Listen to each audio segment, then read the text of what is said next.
Welcome to the episode of Jay Leno's Garage. Now, before we get into this particular car, I'll tell you a little story. I was on the web the other day. You know, the great thing about the web, unlike TV, I can find stuff I actually want to watch. And I saw this fantastic documentary called UrbanOutlaw.tv. It's a great documentary about this guy named Magnus Walker. He builds Porsches, he races them, he restores them. Well, let's meet him. Magnus, come on in. Hi, buddy. How you doing? Hey, Jay. Great to meet you. I really enjoyed your documentary. You know, the great thing about living in L.A. is all these little enclaves where guys are doing cars and motorcycle stuff. And I was not aware of you until I saw this wonderful short film. It's a half hour, but it's really fascinating. It's about your life and your dedication to Porsches. Now, tell us about this car you brought today. Well, this car I've owned since 1999. It actually started life as a 1971 911T. It's since been sort of modified and developed, and I built myself a streetable race car. Now tell us what you've done to the car. It's a 2.4-liter engine, correct? Yeah, that's not standard. Originally this car would have had a 2.2. It's currently running a 2.4S twin-plug motor with approximately 180 horsepower. Wow. The car is not the fastest car out there, but it's been developed over the past 10 years into a streetable, trackable race car. It's lowered, it's got stiffer suspension, it's got a limited slip, but it is still streetable. But as you can see, I like racing around on Hoosiers. What I love about this car is, I describe it as my favorite pair of old shoes. Right. You know, it's got the great patina, which to me is earned the hard way from actually racing. Right. I've sort of become known as this outlaw 911 guy by doing a lot of cool little details that are not normally found on early 911s. Have you ever sold a car? Yeah, I've sold quite a few cars. I've sort of been fortunate that because of the following that I've built, I've never really had to advertise them. Well, let's take us through it. So what do we have here? As you see, all obviously stock custom wheel. It's a Momo steering wheel that I've had on the car for about 10 years. The interior, apart from the roll bar and the seats, is actually stock because the class that I was competing in with the Porsche Owners Club was a production class, modified production class. I like the drilled pedals. Yeah, the drilled pedals add lightness, and as you know, lightness just makes you faster. And then as a pure race car, you got a nice stereo system. Yeah, I got the stereo in the back. I have no radio up front, but that was one of those things that just stayed with the car. You know? Right.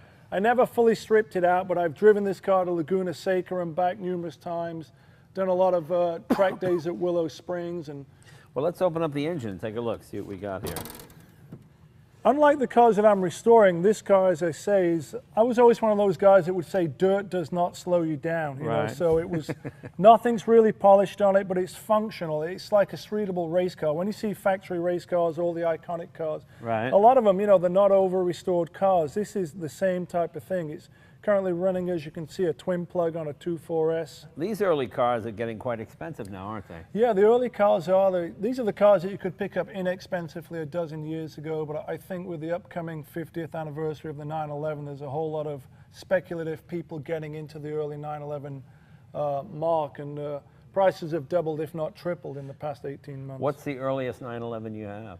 Well, it's a great question, Jay. I own a 64 911, which is, as I say in the film Urban Outlaw, it's the beginning of the 911. Without that car, none of the iconic cars that followed and that, of would have course, come. was the short wheelbase. Yeah, the short wheelbase. I've actually have a passion for short wheelbases. I've got one of every year from 64 through 68 on the short wheelbase. But you know, the great thing about this car, it just sort of makes you drive harder to get the most out of the car. That's sort of why I didn't go big whammy motor. Yeah, I agree. Originally I was competing in a certain displacement class. Now, I know besides the Urban Outlaw movie, you've got a lot of videos on YouTube. How do they find those? Well, basically, you can go to MagnusWalker911.com. You can see everything that I'm working on, that I'm building, how I refinish my rims, how I do all my signature touches, such as drilling door handles and louvered deck lids and integrated turn signals. You know what we're going to do? We're going to take this car for a ride in a minute or two, but we're going to show you his shop. He's got a really cool shop in downtown LA. Take a look. Hey Jay, welcome to my garage in beautiful downtown LA. Let's go take a look and kick some tires.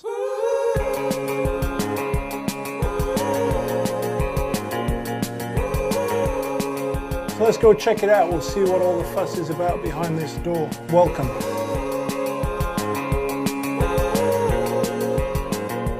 So basically this is where I house most of my drivable early 911 Porsches.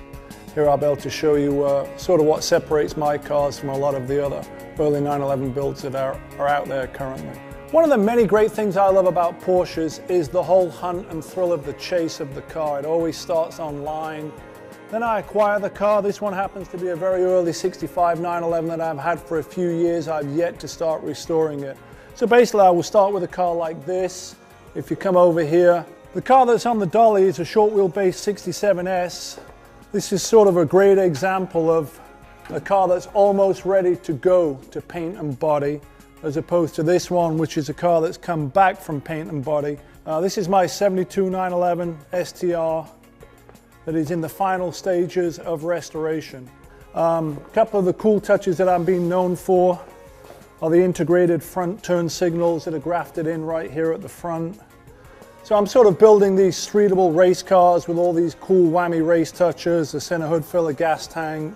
So if you step around here, these are the grafted in R turn signals, the louvered deck lid, the plexi windows, another one of my signature touches, the drilled door handles right here, the drilled out front bumper for cooling. Now inside here, you saw how it looked on the 67S over there pre-paint. This is how it looks when it's finished. We've done a battery relocation into the smuggler's box. And you see what I'm doing here, the whole inside is painted flat black with the exception of the center hood filler gas tank, which is becoming its own centerpiece of art within the trunk. We'll open up and see what's going on in the rear. This one happens to be a freshly built short stroke 3.2 MFI motor. You'll see we've got an external oil cooler all the way to the front.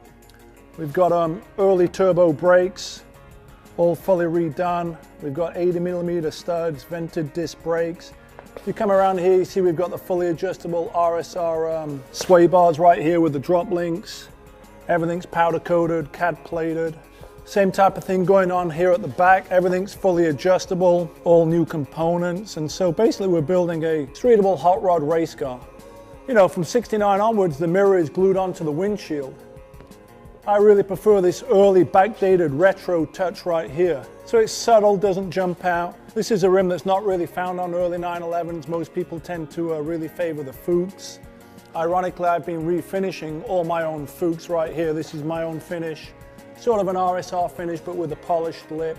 We still have a little bit of work to do, but I'm backdating the gauges to resemble early gauges. In the film Urban Outlaw, I talk at great detail about building my own leather door pull straps. Just the little touches that just separate, yet again, my builds from other builds.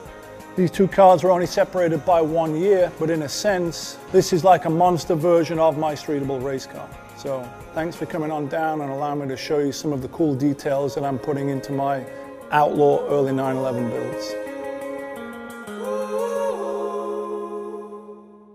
You know, we're going to do some more of his cars in the future. Maybe next time you come over, bring one of the cars that you've done some of your custom touches to. Yeah, and that way I can show you all the details. Yeah, I'd love to like see the those. louvered deck lids. And as I said, you can see some of those custom touches in that Urban Outlaw film. It's on the web, it's free, you can download it. And it's just a half-hour film, but it's really fascinating. It shows his great shop. He's also a clothes designer and an artist as well. And you know, I always like artists that restore cars because they put little touches in it that make it interesting. Make them unique and personal. That's the way to do it. The car really has never been restored. It's been constantly developed. The great thing about this car is I could leave here right now and be at Willow Springs, you know, basically in less than an hour. Yeah. And as you can see, I've got my gig bag ready to go. Yeah. I got my race helmet ready to go. Oh, yeah. I have my race shoes ready to go. You can't go without a toolkit. Right. So I have that. And you can't go without a deck chair for those downtimes in between the run sessions. You got to have the deck chair. So basically that is it. You know, as I said earlier, the car's never been restored. Ironically, gold is the original color of the car. Oh, I see. You can see I've relocated a lightweight battery to the smuggler's box. And this is all original as well, eh? No, that's a reproduction tank, but it's a replica of the original. Right, right, right. Very good. Well, let's do some outlawing. Let's go for a drive. Let's take it for a spin.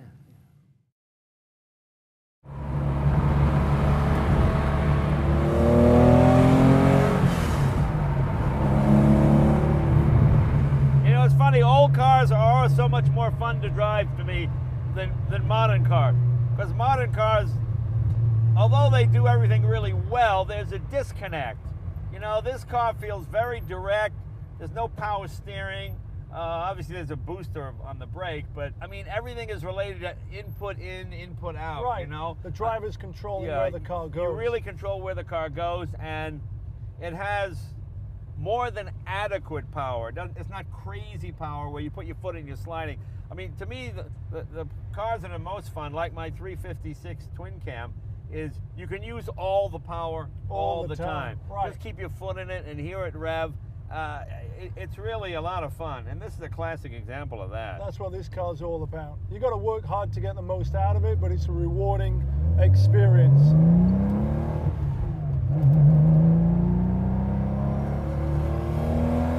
And it feels like a race car.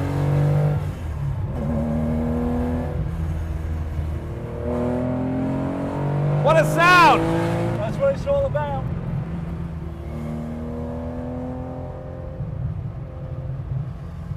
You know, I'm not a race car driver, but it's fun to drive a car that makes you feel like one, and this one certainly does. Much as I love my McLaren with its fancy suspension, this old school stuff is really a lot of fun.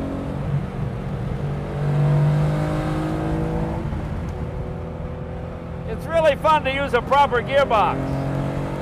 The nice thing is it's not obnoxiously loud. It's just loud enough to enjoy.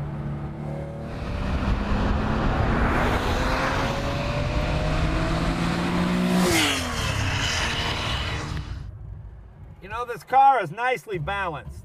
You know, so many cars now have almost too much power. This, you can use all the power all the time. It just has a nice feel. You know, it's like when I compared a while back, that 302 Mustang to the 660 horsepower Mustang. I like the 302 better because it just felt like a better package.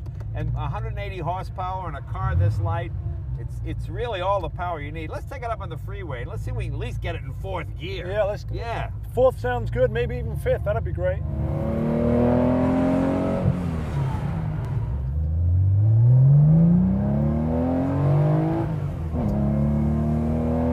There's that kick in the pants coming in. Nice thing is, you'll probably get pretty good mileage in this thing.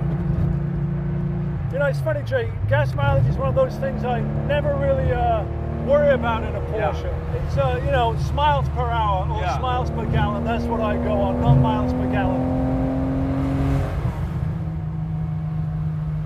You know, the fun thing about this car is the amazing stability at the freeway at high speeds. It just tracks so nicely.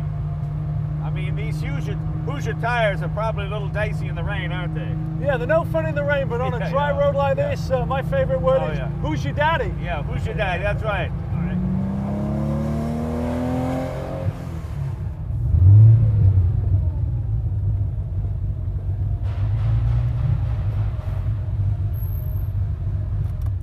Well, what a thrill this is. I want to thank Magnus Walker.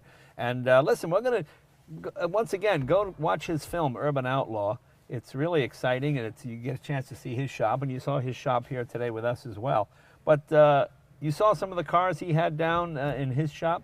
We're going to bring those up and road test them and go over them a little bit more and show you some of the kind of cool little artistic things that he does to his vehicles. Magnus, thank you, my friend. Thanks, Jay. It's been a pleasure. Great fun. Great fun. See you guys next week. Bye-bye. Thanks for watching.